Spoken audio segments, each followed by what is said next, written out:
Buenas tardes a todas y todos, a los que estáis aquí presentes y a los online. Bienvenidos al primer evento de nuestro proyecto de investigación que lleva como título Populismo y Poder Judicial, los retos para el Estado Constitucional de Derecho, que lideran Alejandro Saiz Arnaiz y yo mismo, y que vamos a hacer en esta primera parte de 2024 tres seminarios que son los tres seminarios que corresponden con los tres grupos en que se dividen los miembros del grupo de investigación y de trabajo, que intentan analizar los tres objetivos del proyecto. Hoy tenemos a... Perfecto, no me pongo bien. Hoy tenemos a Miguel, que es miembro del primer grupo de trabajo, que nos hará el encuadre general de populismo y constitucionalismo. Es el primer objetivo del grupo de trabajo, las relaciones dogmáticas, doctrinales del lenguaje entre populismo y constitucionalismo. Después, el 9 de abril, en el segundo grupo de trabajo, tendremos una ponencia de David Mier Galera, que también lo tenemos aquí, que es populismo y acción política, para bajar a las experiencias concretas y más específicas por países, para darnos un background más empírico al proyecto de investigación. Mezclaremos aquí ciencia política y derecho. Para ello, David seguro que es el mejor ponente que podemos tener. Y después tenemos un tercer seminario, que sería el tercer grupo, el 7 de mayo, que nos dará, Marc Carrillo por aquí, la ponencia, que bajaremos a el análisis concreto específico del poder judicial, populismo y poder judicial. Estos son los tres objetivos del proyecto: relación dogmática, populismo, constitucionalismo, experiencias concretas empíricas y después focus en el poder judicial.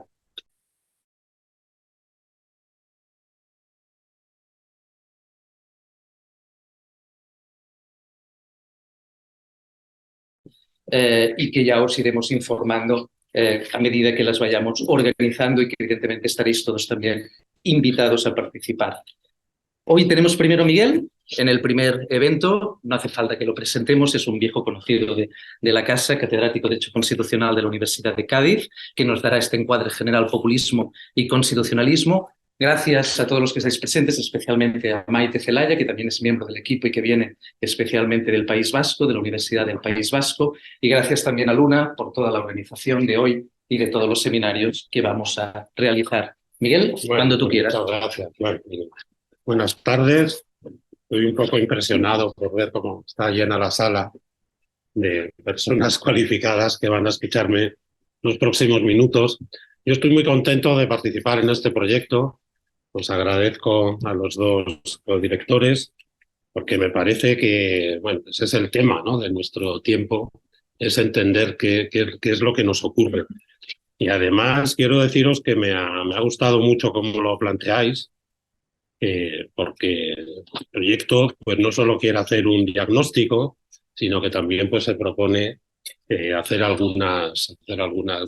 soluciones, ¿no? Por lo menos intentar esa pendiente resbaladiza, ¿no?, en la que estamos inmersos, ¿no?, de auge del populismo y de decaimiento, destrucción de la democracia, pues desde la academia podamos decir cosas interesantes, ¿no? Por lo menos que no soy tan optimista como para pensar que desde la universidad podemos parar un deterioro, pero bueno, algo se puede contribuir, ¿no? Y al fin y al cabo, pues todos estamos en contacto con chicas y chicos jóvenes que vienen a la universidad y es importante cómo vemos este desafío. Bueno, yo estoy empezando ahora a trabajar en este tema, por lo tanto no soy experto, para eso se mete uno en los proyectos, entre otras cosas, porque te ilusiona y vas leyendo. Y entonces, claro, he empezado por ordenarme yo la cabeza, pues intentar entender cómo hemos llegado hasta aquí. O sea, que más que populismo y constitucionalismo, yo voy a poner hoy sobre la mesa cómo hago yo el recorrido sobre el constitucionalismo y la relación del constitucionalismo con los jueces, ¿no? Al fin y al cabo, este proyecto se llama así, ¿no? Populismo y poder judicial, jueces. Y entonces, a partir de ese recorrido, pues a ver si podemos hablar y, bueno, pues tenemos un diálogo que espero que todos podamos beneficiarnos.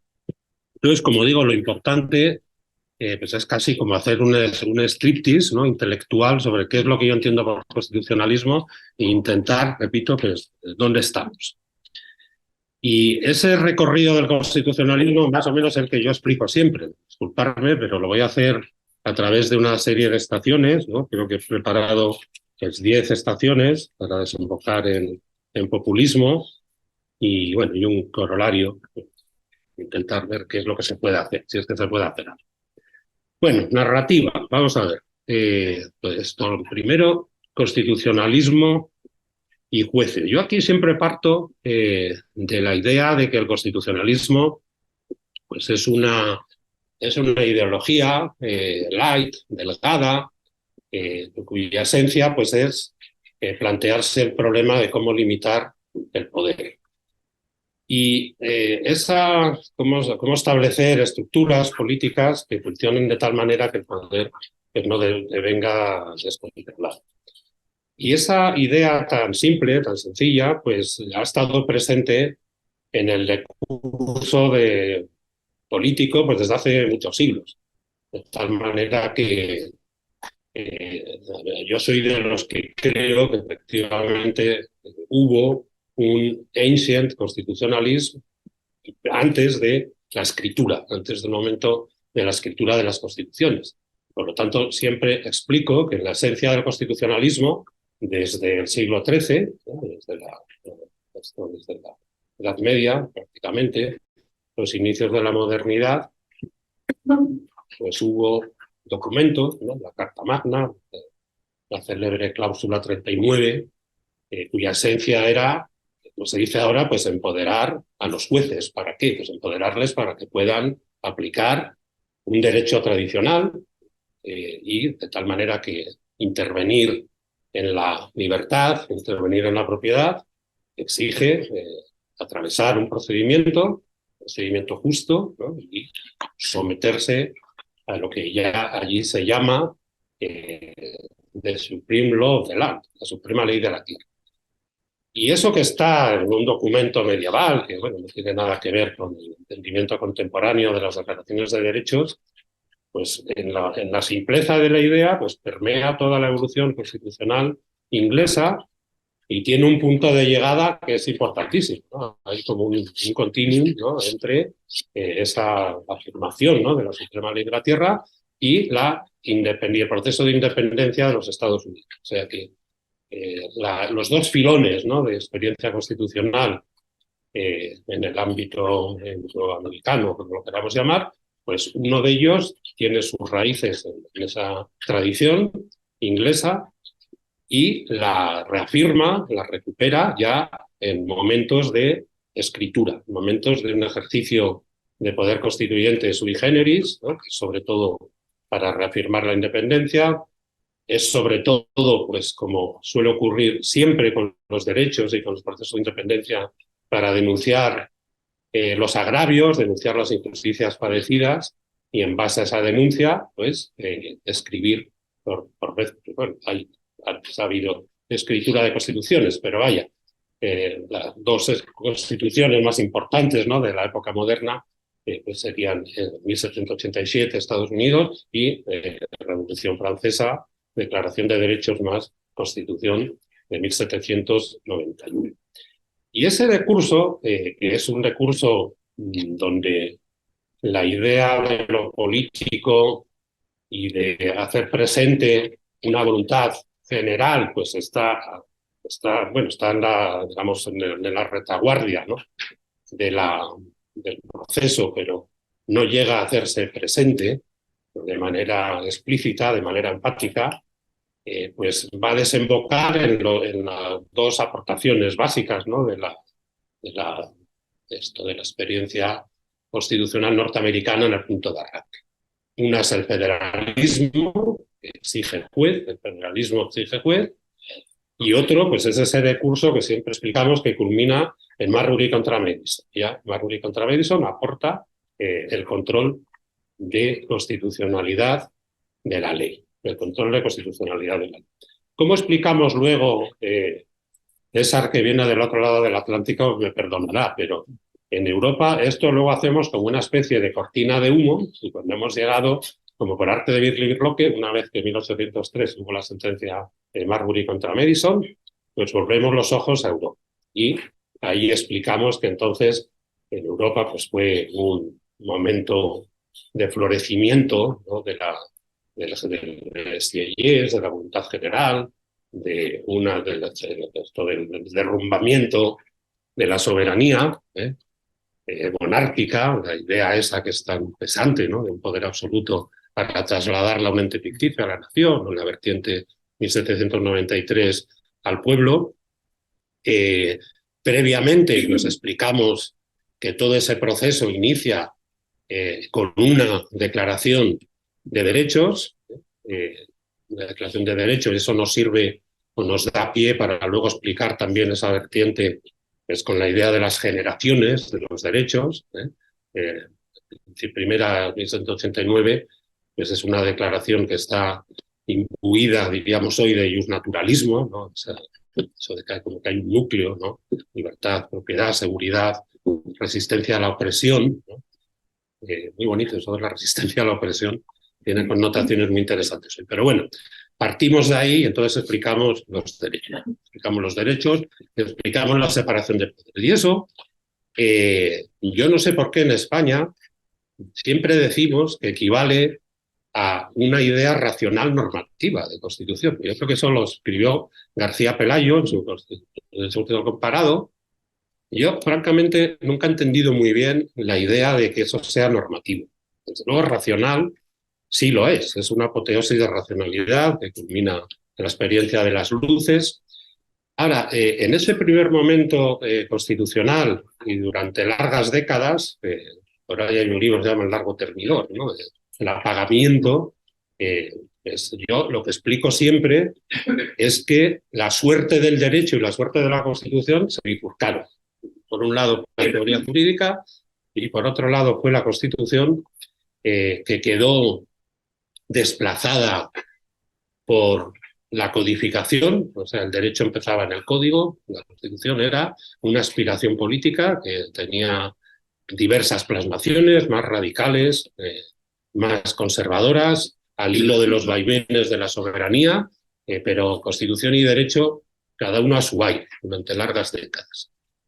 Y jueces sometidos. O sea, el juez, la idea de que el juez tiene algo que ver con la aplicación o con la interpretación de la Constitución que tempranamente, ¿no? Firmó Marshall en Estados Unidos, en Europa nada, es que no pertenecía. Bueno, siempre estos recorridos seguramente pues, son susceptibles de alguna experiencia que los desmiente, ¿no? Alguna puntualmente, pero bueno, ahí hay largas décadas, yo creo, de positivismo, de codificación, de constitución degradada, constitución dormida, tengo aquí, de jueces sometidos, de tal manera que la idea constitucional, pues como dice por ahí una enciclopedia, ¿no? Pues se resume a la taumatúrgica y extraña idea de que con poner 4 palabras en un documento, pues basta para embridar y someter al gobierno, ¿no? Cosa que no sé hasta qué punto fue así, ¿no? Tendríamos que, obviamente, no hubo vuelta atrás en el antiguo régimen, hubo restauración y se conservó devolución de poderes, se conservó elecciones periódicas, pero ahí detrás pues hay un sucio secreto, ¿no? Una sucia realidad, ¿no? Que es que la mujer está excluida, ¿no? Durante largas décadas del espacio público, no existe, y el constitucionalismo pues transige con la esclavitud, ¿no? Y es racista. Por ejemplo, en la interesante por tantas razones Constitución de Cádiz, ¿no? Que es una constitución para los dos mundos, ¿no? Para las dos esferas, con proyección universal, pues se habla de la conversión de los indios infieles, ¿no? O sea que esa tradición de conversión, la católica apostólica romana, Constitución de Cádiz, habla de esa idea, ¿no? O sea que el racismo, claro, obviamente que se puede decir, es que no se puede juzgar experiencias constitucionales con ojos, ciertamente no. Pero bueno, si alguien está tentado, ¿no? A reivindicar una trayectoria impecable de constitucionalismo liberador, político y tal, pues creo que no, más bien cuestión. Bueno, esa es la segunda estación, entonces, larguísimas décadas de juego sometido, de codificación de posibilidades. Y la tercera estación, pero ahí pues ya venimos, me parece mucho más directamente, pues es la apertura de la Constitución al mundo, la sedicente, pionera apertura de la Constitución al mundo de lo democrático. El reconocimiento del sufragio universal, masculino y femenino, los primeros intentos de mirar de frente a la realidad de diversos proyectos, ¿no? de diversos partidos, diversas ofertas electorales y la gran teoría, ¿no? constitucional de aquel momento, que culmina pues, en la vertiente doctrinal, pues toda la disputa que había habido, toda la querella que había habido en el siglo XIX sobre el concepto de constitución, el concepto histórico, el concepto sociológico. Claro, ya en el contexto democrático, y hablando de Weimar o la Segunda República Española, en fin, las experiencias del periodo de entreguerras, pues eso culmina con la gran querella entre normativismo y decisionismo, que en parte pues, hoy esto tiene que ver con el populismo y con el constitucionalismo, y que es una querella, yo creo, no superada, ¿no? Ni para el sector este de los constitucionalistas, ni para los politólogos, ni para cualquiera que se interese en los procesos de decisión, política. Y luego deja esa gran estación, pues parte de la gran teoría constitucional, ¿no? De Kelsen, de Schmitt, de Sment, ¿no? Pues cómo integrar lo disgregado, cómo hacerlo cómo recuperarlo para la coherencia y para el esquema constitucional, pues deja también una enseñanza que me parece importantísima, y es que en sociedades políticamente desgarradas, con un grado de polarización, de enfrentamiento, de radicalización, sociedades donde no haya una búsqueda compartida del espacio común, de lo que podemos compartir, pues es muy difícil que prospere la democracia. Claro, sobre todo en momentos como aquellos en los que ya había habido pues alternativas radicales, ¿no? A la agotada, ¿no? Dormida y embustera, ¿no? Y falsa constitucionalización, liberalismo de la Constitución, ¿no? Pues el bolchevismo y el fascismo y el nacionalsocialismo, que son ismos fuertes, ¿no? No son los ismos débiles del constitucionalismo, sino ideologías que expresan una visión del mundo y que se plantean como tarea pues transformar el mundo, ¿no? Convertirlo en otra cosa. En esas condiciones desemboca ese momento pues de la peor de las maneras, ¿no? Repitiendo el escenario y el mundo en el que habíamos desembocado ya en los años 20, ¿no? Al hilo de los años poco antes, ¿no? Al hilo de las primeras intentos de democratización. O sea, que son dos guerras que se repiten en el espacio de 30 años, y de ese escenario, ¿no? Pues de la guerra en positivo, ¿no? La cuarta estación en la que estamos, por eso digo que ahí sí hay cierto hilo de continuidad, pues se produce la reconstrucción, ¿no? La reconstrucción desde yo sé que esto a alguien le gusta mucho, desde un continente salvaje, ¿no? Sin reglas, ¿no? Sin derecho, que inicia también con una declaración universal, que ha aprendido la lección, ¿no? Me gusta mucho el artículo 1, dice todos los seres humanos, todos los hombres, ¿qué dice?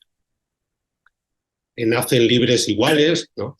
Y dotados como están de razón y conciencia, deben comportarse fraternalmente los unos con los otros. Hay ahí un punto de arranque magnífico desde el punto de vista de los derechos, que va a alumbrar pues, toda la operación constitucional alemana e italiana. Aquí serían los dos modelos, pero especialmente me interesa para este curso destacar la experiencia alemana. No solo porque Alemania pues es quizá, me perdone nuestra compañera italiana, pero yo creo que Alemania ha sido siempre el gran país de exportación de doctrina y de teoría jurídica, con permiso de Santi Romano, de otros campeones del pensamiento italiano. Pero ese momento de reconstrucción es un momento en el que la política, poder constituyente, es verdad que intervenido, ¿no? No en la teoría prístina de si y es, ¿no? Y derecho se dan la mano. Hay como una reconciliación, yo diría hasta un abrazo, ¿no? De la razón jurídica con la razón política, y recordáis perfectamente, ¿no? Que de ahí arranca, ¿no? el mundo actual, ¿no? El constitucionalismo, ¿no?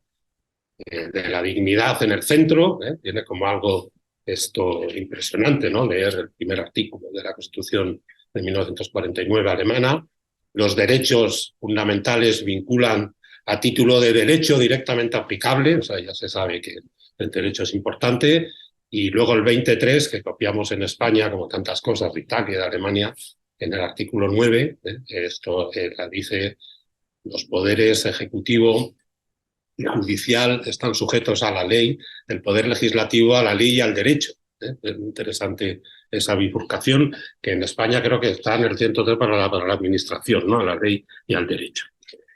Y de ahí, pues, claro, la gran doctrina de esa pues es el constitucionalismo. Es con lo que hoy llamamos, aquí ya empieza la querella de los nombres, o el neoconstitucionalismo.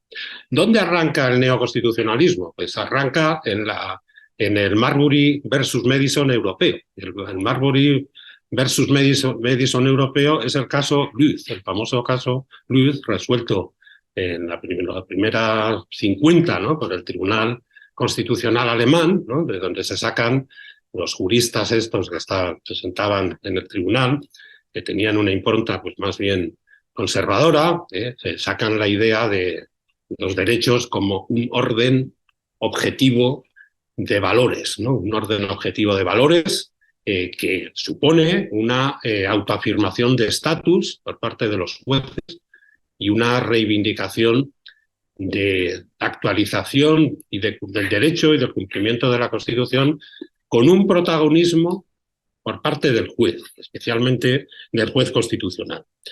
Esa idea de la Constitución como orden de los derechos, fundamentales que permean todo, ¿no? Como orden de valores, pues marcan lo que siempre hemos explicado todos como características del neoconstitucionalismo, ¿no? Eso de que hay más juez que ley, ¿no?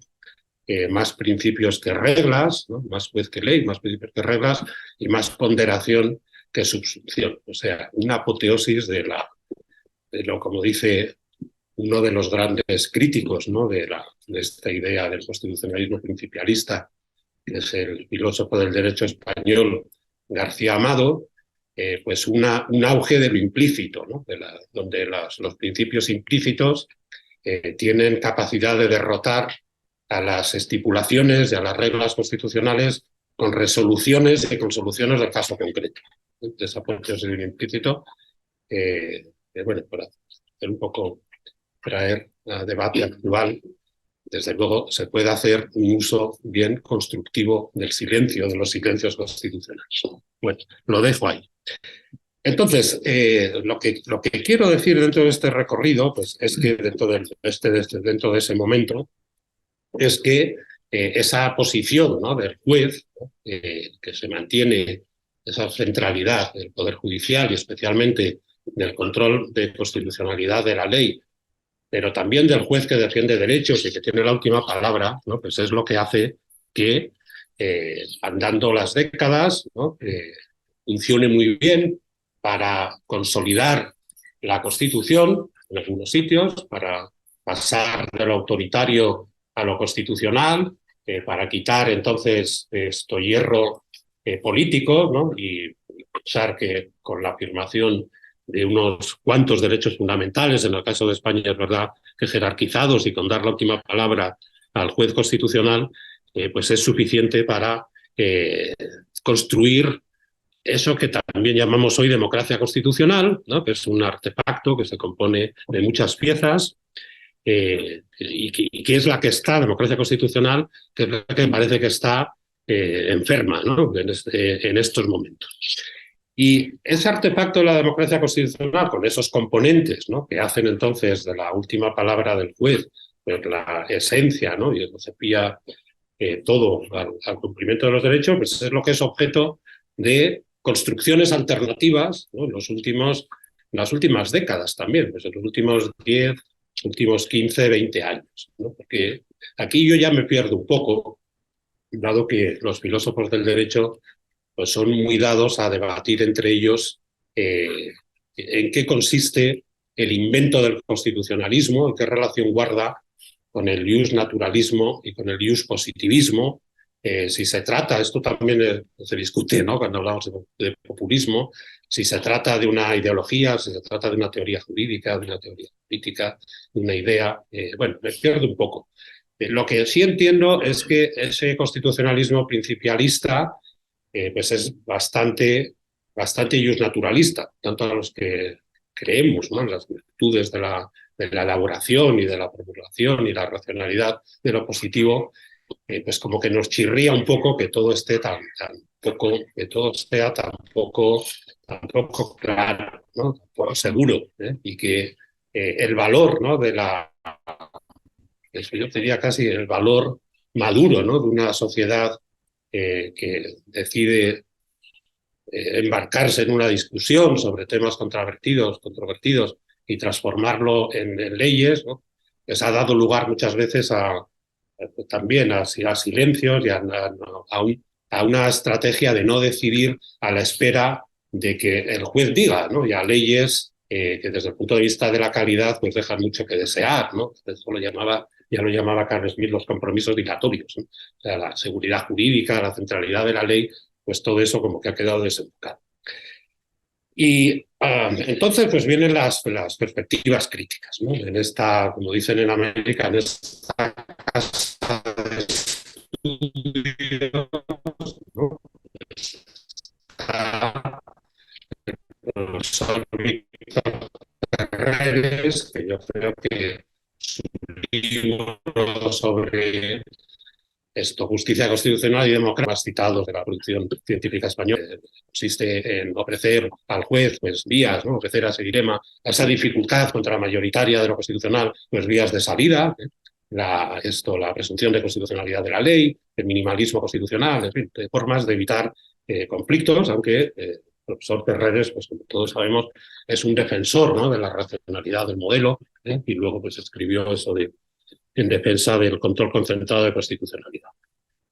Y luego está el gran Ferrajoli, claro, que en América Latina y en tantos sitios, pues es a él no le gusta que le digan utópico, ¿no?, pero creo que es uno de los filósofos que tiene una teoría y una concepción del constitucionalismo más interesante desde el punto de vista de ofrecer respuestas al impasse, ¿no?, en el que podemos encontrar, ¿no?, esa apuesta por la constitución de la tierra y esa profundización en las implicaciones del garantismo, que yo creo que tiene, luego el garantismo pues tiene mucho de filosofía en marcha, ¿no?, que huye entonces de esa confianza ciega en lo que digan los jueces, y lo que busca es vías plurales para la realización efectiva de los derechos fundamentales, vías efectivas para la realización efectiva de los derechos. Bueno, digo que a él no le gusta, acaba de sacar un libro, yo creo que lo han hecho simultáneamente, ha salido en Italia y en España, en traducción de Perfecto Andrés, ¿no?, que te voy a presentar también. Se llama Toda la construcción de la democracia, una teoría del garantismo constitucional, ¿no? Bueno, interesante seguramente, y abundarán esas ideas suyas del constitucionalismo más allá de la frontera estatal y como respuesta a los problemas globales de la humanidad en los que a todos nos preocupa. O sea, procesos creo que alguna vez alguien lo llamó las 3 Cs, ¿no? Creer en el constitucionalismo, en la Constitución, ¿no? Y la otra C, ¿cuál es? El constitucional y la constitucionalización, ¿no? O sea, el proceso de constitucionalización, el constitucionalismo como ideología, que en este caso pues, a lo mejor es un poco más fuerte de lo que era tradicionalmente, y la idea de constitución. Y luego, dentro de entonces eso sería la quinta estación. La sexta estación, pues ya nos traslada a escenarios distintos. El escenario latinoamericano, donde, no, diría americano, ¿no?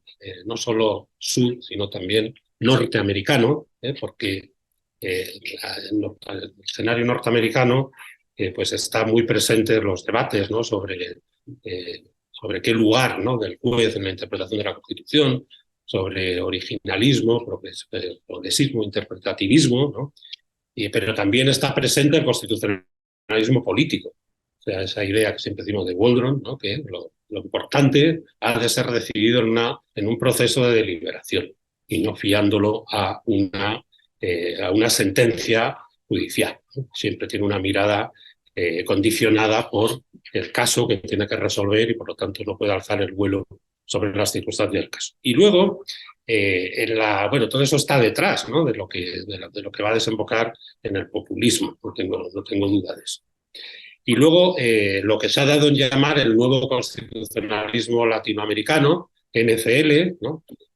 Auspiciado por colegas españoles, ¿no? El profesor Viciano y Dalmau, que plantea pues, una alternativa no radical, ¿no? al viejo constitucionalismo, que en América Latina más o menos se adoptó con bastante entusiasmo, pero que trata de remediar pues, las insuficiencias participativas y de, por usar la palabra que viene al caso, es de empoderar al pueblo y a las minorías que habían estado siempre preteridas, ¿no? para conseguir un tipo de constitución con unas señas de identidad diferentes, ¿no? que se alejen del ordo constitucionalismo liberal, ¿no? que se tomen en serio los derechos sociales, abundantísimos en las constituciones, que remedien los déficits participativos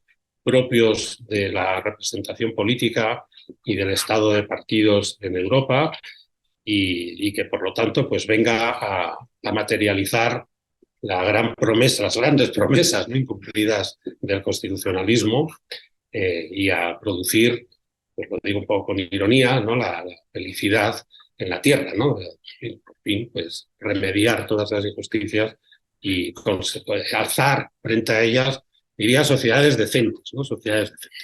Bueno, la crítica de la crítica, pues es obvio que a la luz de cuál ha sido el decurso y la suerte del nuevo constitucionalismo latinoamericano, pues lo hace muy bien Gargarella, ¿no? Cuando dice es que ya nació viejo, porque como no se hagan reformas, ¿no? En la famosa sala de máquinas, ¿no? del constitucionalismo, pues la Constitución tendrá dos almas, ¿no? Puede ser muy pródiga, muy exuberante, puede contener mucha poesía constitucional, pero la sala de máquinas se supone de la que pertenecen plenamente los jueces y los legisladores y los poderes y los ejecutivos, pues no están programados para satisfacer esas demandas tan exigentes, ¿no? Y bueno, ahora hemos tenido también en Chile pues una experiencia bastante interesante de proceso constituyente frustrado, en el que hemos visto en marcha pues dos visiones, ¿no? de lo constitucional, ¿no? La del nuevo, una cercana al nuevo constitucionalismo,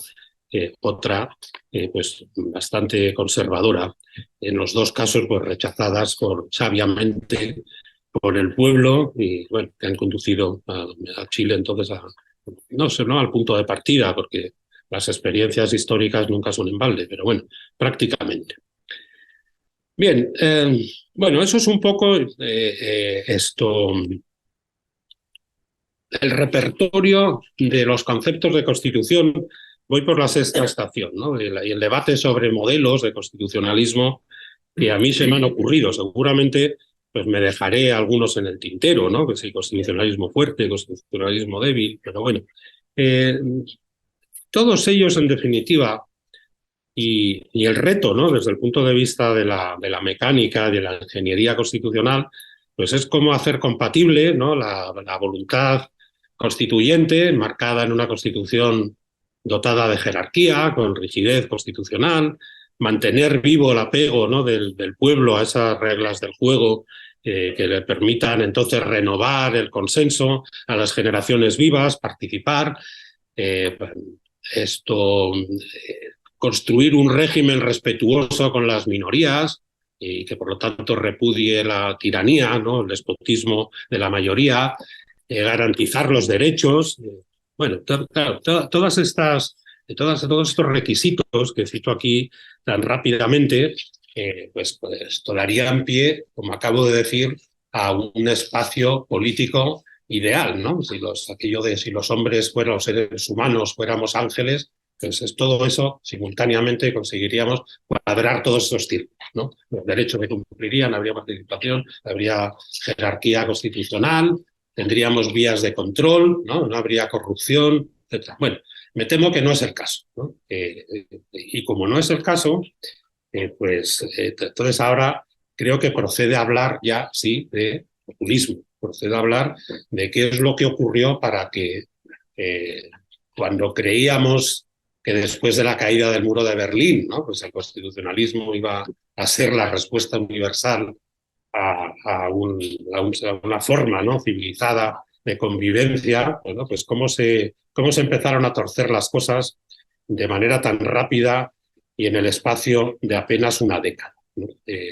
Por ahí he leído hace poco, lo escribe Rafa Bustos en un artículo, que 1990-2010 fue la época dorada de la democracia, dorada del constitucionalismo, y dice, bueno, aunque ya tuvimos en esa década avisos, Fujimori fue un aviso, claro, en 1995, pero lo seguíamos viendo como algo que era una herencia del caudillismo y del golpismo latinoamericano, pero que no iba a empañar, ¿no? Nuestra generalización de la democracia constitucional, auspiciada e impulsada por la integración europea.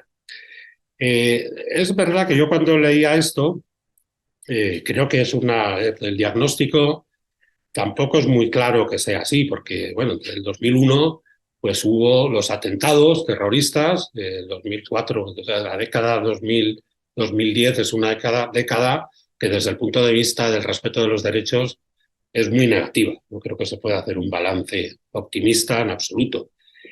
Y además, el populismo, puesto que el populismo es una idea y una ideología muy antigua, tiene muchas proyecciones, pero es que en 1999 en Austria hubo un líder del Partido Liberal, el señor Haider, que sacó casi un 27% de voto, y que dio lugar a los primeros escarceos de una Unión Europea para la aplicación del artículo que regía en aquel momento la posibilidad de sancionar, que bueno, no era menos barroco que el actual artículo 7, pero bueno, igual, ¿no? Prácticamente, y bueno, aquel informe que hubo de los sabios que concluyeron que la democracia europea no estaba en peligro por la ideología xenófoba difundida por el señor Haider.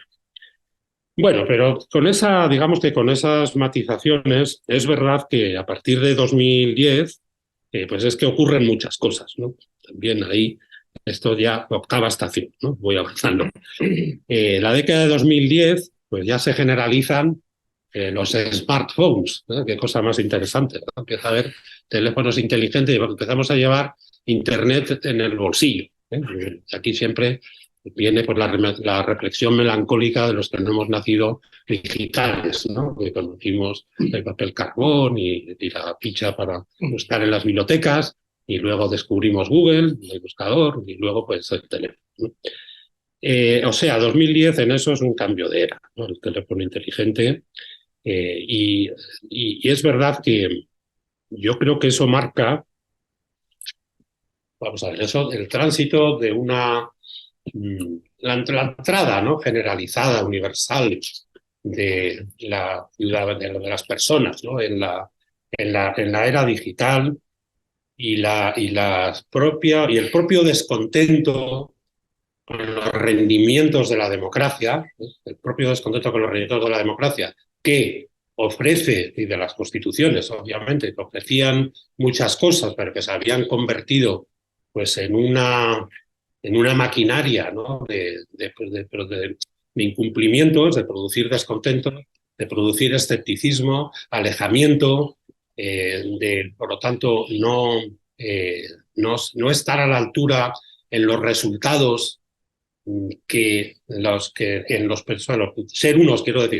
uno de los presupuestos de partida, ¿no? Y otros muy distintos los resultados, ¿no? En términos de reducción de las desigualdades, ¿no? Y en términos de plantar cara a la corrupción, en términos de buscar vías para hacer frente a la vieja crisis de la representación, ¿no? Que ahora pues, definitivamente en el momento en el que podía ser más factible, ¿no? Con participación inmediata, ¿no? Pues se convierte en una caricatura, ¿no? Se convierte en en un auge de lo virtual, pero entendido como una mistificación, ¿no? De la realidad y casi como algo que desafía, que plantea nuevos desafíos al funcionamiento de la democracia, ¿no? En lugar de propiciar nuevas vías para remediar los defectos que se habían hecho presentes. Bueno, pues todo ese escenario es el que marca, me parece, la irrupción de un rasgo que me parece interesante con respecto al público, que es el que es la generalización de lo emotivo en lo público, la generación de lo emotivo y de las emociones en la aproximación a las cuestiones políticas. Y en esto, en ese auge de lo emotivo, de la emotividad, de lo inmediato, ¿no? De los mensajes eficaces que movilicen a la gente con eslóganes, con denuncia de problemas, con oferta de falsas soluciones, pero que pueden parecer plausibles, pues yo creo que el populismo tiene mucho que ganar con respecto al constitucionalismo. ¿Por qué? Pues porque el constitucionalismo nunca ha sido una solución emotiva. El constitucionalismo, pese a esa teoría a la que antes aludía rápidamente de la integración de Sment, pues yo creo que no ha ofrecido más que artificios de maquinarias, ¿no? De artificios de funcionamiento de la democracia, pero sin que eso haya bastado nunca pues, para suscitar, ¿no? Sentimientos pues, patrióticos o sentimientos de adhesión o sentimientos de movilizadores, ¿no? Que lleven a apoyar eso que llamamos la democracia constitucional, ¿no? Por eso, en aquellos años, pues Habermas, ¿no? Campeón, ¿no? de la deliberación y de la democracia deliberativa, pues preocupado por la disgregación propia de los enfrentamientos de lo plural, pues puso en el centro esa idea del patriotismo constitucional, ¿no? ¿Quién habla hoy de patriotismo constitucional? ¿Qué lugar tiene la Constitución? Y aquí pensemos, ¿no? Cada uno porque esto del populismo hay que situarlo en escenarios, ¿no? En abstracto, ¿no? ¿Qué lugar tiene la Constitución en nuestro país, ¿no? Digamos, en la enseñanza básica o en el debate público? Ninguno, como no sea pues un lugar desenfocado o un lugar descalificador, pero desde luego no con sentimientos positivos, no con sentimientos de afecto en general, ¿no? Bueno, en esto siempre, claro, estamos los profesores y me refiero a la presencia en el debate político, en el debate público, ¿no? Siempre estamos los profesores para recordar las virtualidades, los valores en positivo del consenso, de lo constitucional, como el espacio compartido que permite, esa es la esencia del constitucionalismo, ¿no? Que permite ir resolviendo los problemas de manera razonable. Eso es la razón pública de Rawls, que creo que responde a la misma preocupación por la disgregación, ¿no? Que abre que abre lo plural, ¿no? Que abre la apertura a derechos fundamentales de las minorías, ¿no? Ese déficit, ¿no? Que hay en las constituciones del republicanismo de los deberes. O sea, hay poco aquí como un infantilismo, ¿no? Que nos lleva a creer que reconociendo derechos, ¿no? Y empoderando a los jueces, pues vamos a poder asaltar el cielo. Eso lo recomiendo también un libro de Pablo de Lora que se llama los derechos, los derechos en broma, ¿no? Es una alusión obvia a Dworkin, ¿no? Los derechos en broma. Bueno, pues ahí Pablo de Lora desarrolla esa crítica, ¿no? Esa creencia en los derechos. Y esto no lo dice Pablo de Lora, pero bueno, yo creo que el auge, por ir concretando, ¿no? Estoy en esa octava estación. Yo creo que lo que da sobre todo al populismo pues es que en la genética, en las señas genéticas de lo constitucional, pues hay esos componentes deficitarios. Y eso hay como una contradicción ahí. Cuanto más ambiciosa sea una constitución en la apertura a las promesas, ¿no? Cuanto más levante las expectativas, más poesía constitucional incluya, ¿no? En derechos, más justaponga, ¿no? Expectativas, pues más difícil le va a ser esto, no generar ámbitos de escepticismo, de incumplimientos, ¿no? De alejamiento y por lo tanto de constitución arrinconada, de constitución falsa, de constitución incumplida. En definitiva, una constitución que, aunque a los juristas nos guste mucho reivindicar su normatividad, ¿no? El normativismo, pues a consecuencia, digamos, de esos incumplimientos, de esas falsas promesas, pues no tengo ninguna duda que pierde aliento normas. Bueno, entonces, ese es el caldo de cultivo, desde luego, de los populismos de nuevo cuño, ¿no? Populismos cuyas características pues están muy bien diseñadas, ¿no? Muy bien diagnosticadas, ¿eh?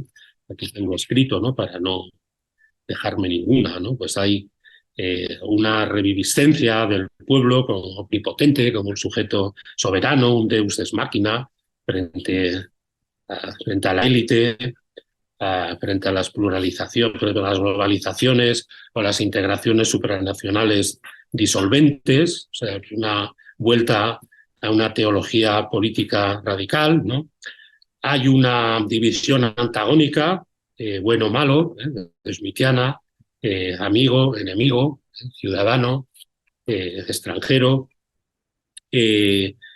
Hay un repudio de lo que pueda tener la democracia constitucional de sustantivo, que no se toma en serio. Entonces, pues la apuesta pues, es por lo procedimental, por las elecciones, plebiscitos, auxiliares, y un descreimiento del valor de las instituciones, ¿no? Pues eso tiene que ver con la personalización y también pues, con el componente ese de la comunicación inmediata, directa, ¿no? de la idea, de la voluntad política a través de lo digital, ¿no? A través de los tweets, en fin, una comunicación directa que es donde se desenvuelve el debate al margen de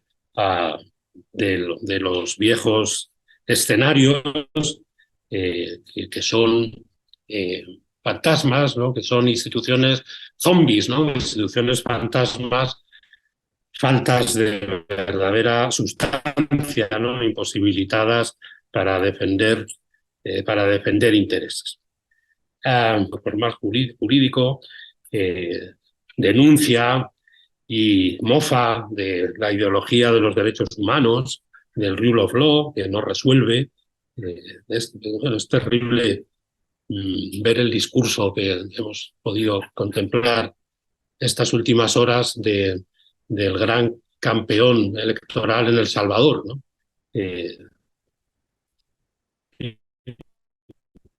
Asumiendo de que los europeos no pueden ir a El Salvador a explicar lo que es la democracia frente a los logros de terminar con mostrar la suerte de centenares o de miles de inocentes. Bueno, pues también está un brindis por el momento excepcional, ¿no? Al populismo le gusta resaltar siempre que no existe la normalidad, sino que hay un momento en el que hay que decidir cosas, hay que situar al pueblo en el centro para hacer frente a la excepción, o sea, decisión. Eso tiene impronta, huellas claramente smithianas, insistencia en el carisma, ¿no? En el liderazgo carismático, en la democracia de identidad. Bueno, todo esto pues está diagnosticado en todos los autores que se ocupan del populismo. Es verdad que hay variantes, ¿no? Hay populismos de derecha, hay populismos de izquierda, ¿no? El populismo de izquierda pues seguramente sigue aferrado al eje ricos-pobres. Por ejemplo, hay por ahí un debate en YouTube entre Íñigo Errejón, es uno de los líderes, ¿no?, fundadores de Podemos, como sabemos, y José Luis Villacañas, es un gran filósofo político. Bueno, pues ahí hablan de cómo el 1% pues actúa contra los intereses del 99%, ¿no? Pero Íñigo Errejón dice con mucha gracia, claro, pero necesitamos ese 1% para legitimarlo, ¿no? Pues si desapareciera el enemigo, pues no tendríamos forma de tener. Bueno, os recomiendo, si no lo habéis visto, ese diálogo, porque se aprende muchas cosas bien. Luego hay también otras caracterizaciones que lo que resaltan es que más que de populismo, pues se debe de hablar, ¿no?, de nativismo, o sea, que hay partidos nativistas, son los partidos que profundizan en el discurso xenófobo contra la emigración. Esto me recuerda, por cierto, que en el libro este de Perrasoli, en el último que he citado, ya he tenido ocasión de ver que él cree que el sujeto constituyente de la Constitución de la Tierra son las masas que se desplazan, las masas de movilidad humana, y lo explica muy bien, y bueno, me ha interesado mucho ese punto de vista. Bueno, pues sea nativismo o sea populismo, lo que está claro es que esta sería la novena, es de Menir, las diversas caras, ¿no?, del populismo, izquierda, derecha. Lo cierto es que tenemos ante nuestros ojos pues un populismo o unas democracias iliberales a las que hemos visto ya actuar en los últimos años, y por lo tanto podemos diagnosticar, ¿no?, Joan, como planteáis en el proyecto, Alex, podemos saber cuáles son los instrumentos, ¿no?, de los que se valen para desmontar la sustancia de la democracia constitucional, respetando aparentemente las formas, ¿no?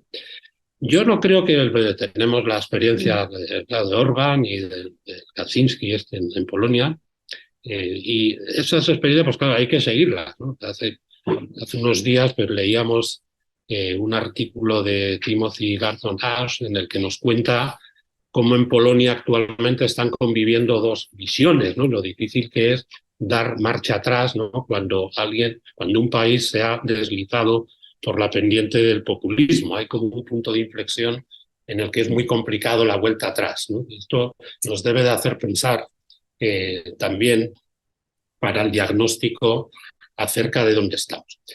Por tanto, podemos saber cuáles son las tácticas, podemos saber cuál ha sido el tira y afloja entre Polonia, cuál es, ¿no?, el tira y afloja entre Hungría, Polonia, la Unión Europea.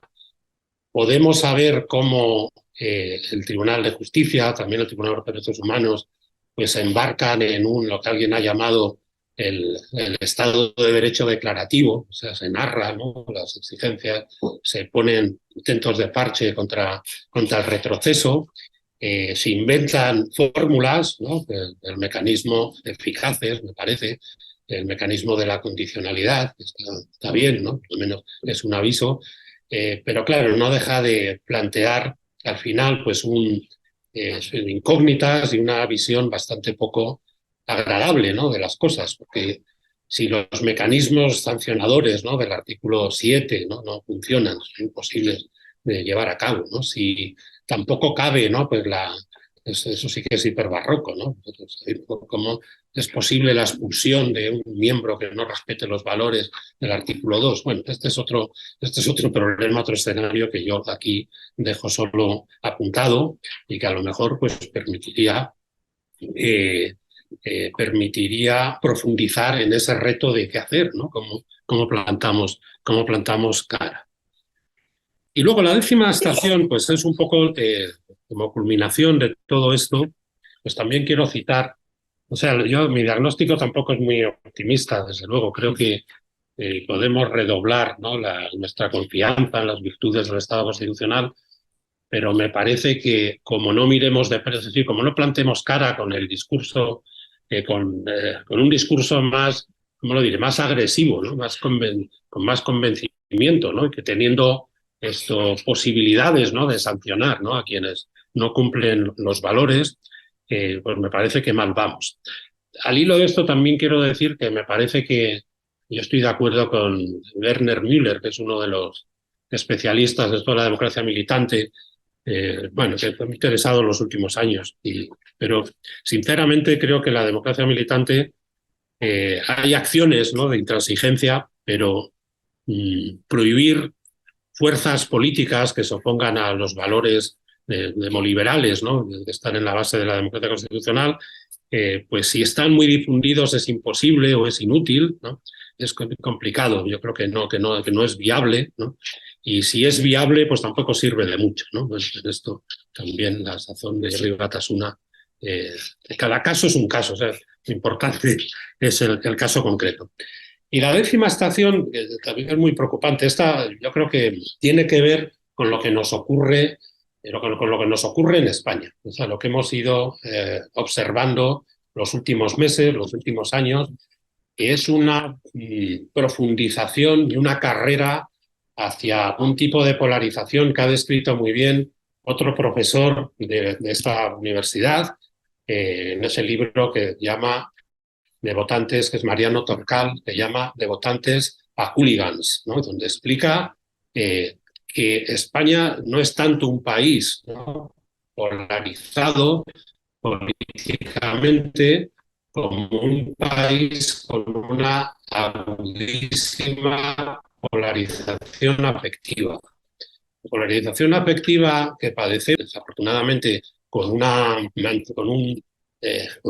mantener, ¿no?, nuestra peor tradición guerra civilista, ¿no?, con unas preferencias electorales que no se basan en la adherencia a lo que nos gusta, sino en la condena, ¿no?, y la descalificación de lo que repudiamos, ¿no?, con una visión del que discrepa de nuestros puntos de vista como enemigo, ¿no?, aniquilar, es decir, una peligrosísima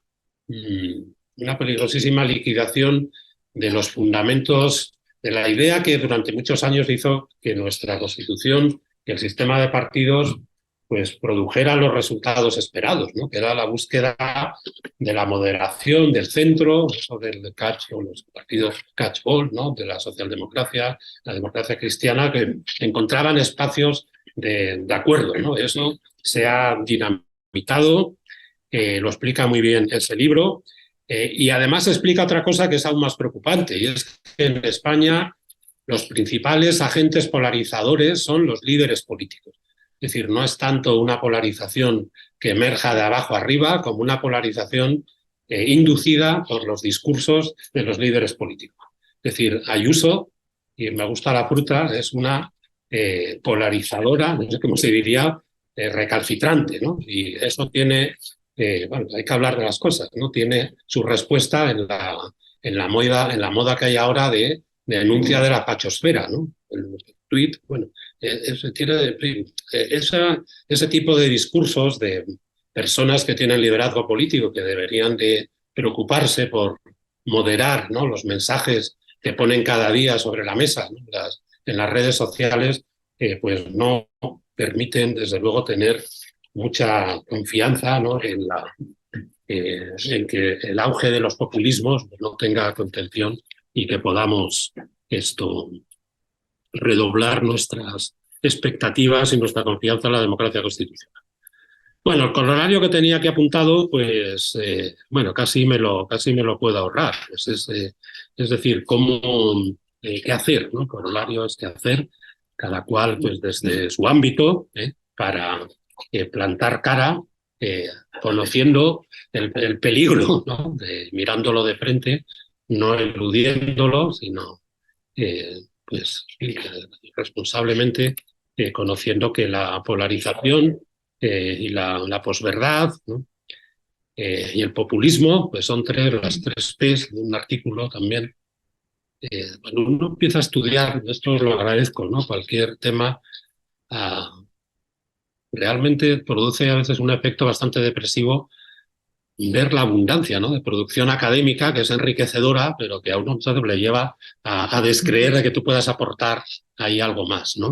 Ese artículo tan interesante, ¿no?, de las tres P's, ¿no?, de la polarización, la posverdad y el populismo, qué hacer para evitar que campeen, ¿no?, que vayan en aumento.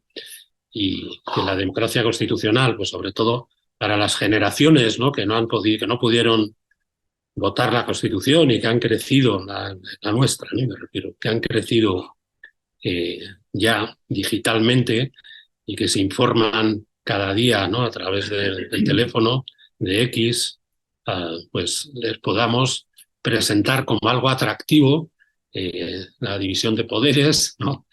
La defensa de los derechos, la democracia constitucional y todos los artefactos en los que creo que hay que seguir, podemos seguir creyendo razonablemente. Bueno, pues ahí, ya, muchas gracias.